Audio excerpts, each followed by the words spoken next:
Bonjour à toutes et à tous. Aujourd'hui, on se penche sur un sujet qui change la donne pour les kinés, la certification périodique. C'est nouveau, c'est obligatoire, alors on va décortiquer tout ça ensemble. C'est une réforme qui peut paraître un peu complexe, c'est vrai. Et la grande question que tout le monde se pose, c'est concrètement, par où est-ce qu'on commence? Mais pas de panique. L'idée ici, c'est de fournir en quelques minutes toutes les clés pour comprendre cette nouvelle démarche et l'aborder, beaucoup plus sereinement. Allez, rentrons dans le vif du sujet. D'abord, cette certification, de quoi on parle exactement? Alors, mettons tout de suite les choses au clair. Il ne s'agit pas d'un examen sanction, du genre ça passe ou ça casse. Pas du tout.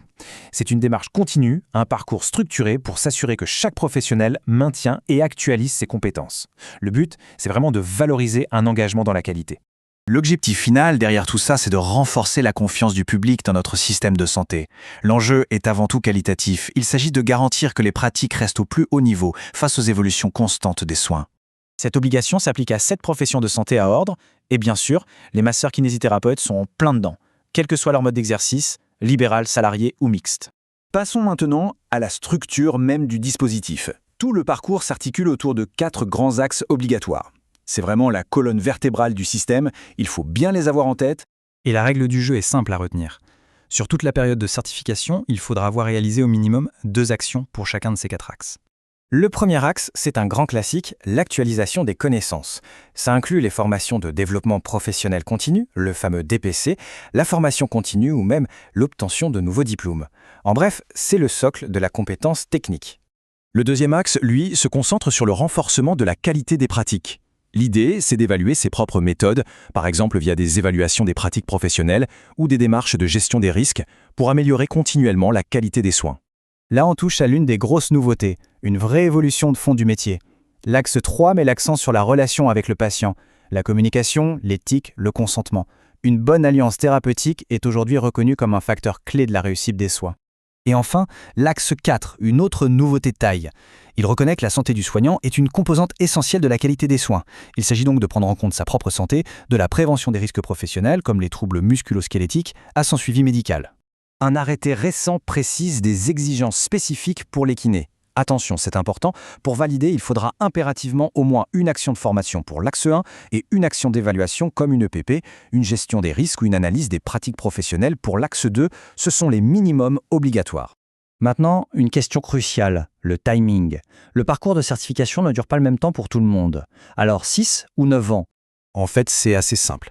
Pour tous les professionnels qui étaient déjà en exercice avant le 1er janvier 2023, la toute première période de certification est allongée à 9 ans. C'est pour permettre un déploiement progressif.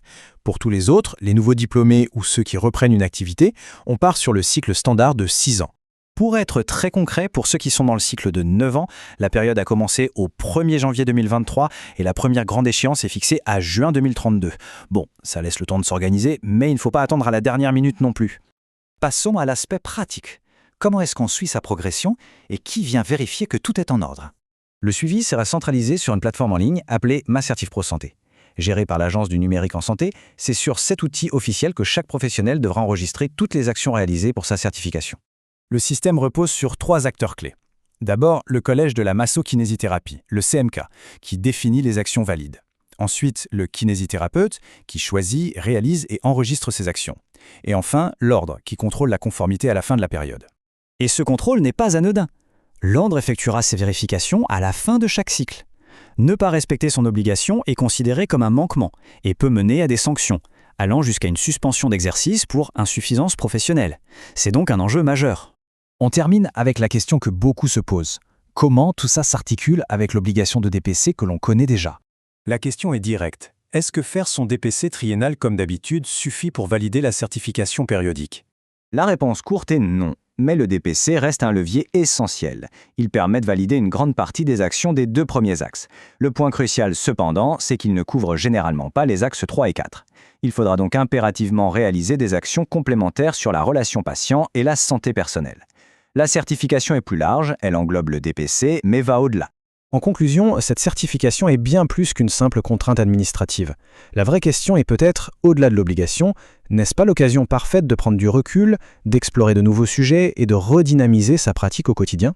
La réflexion est ouverte.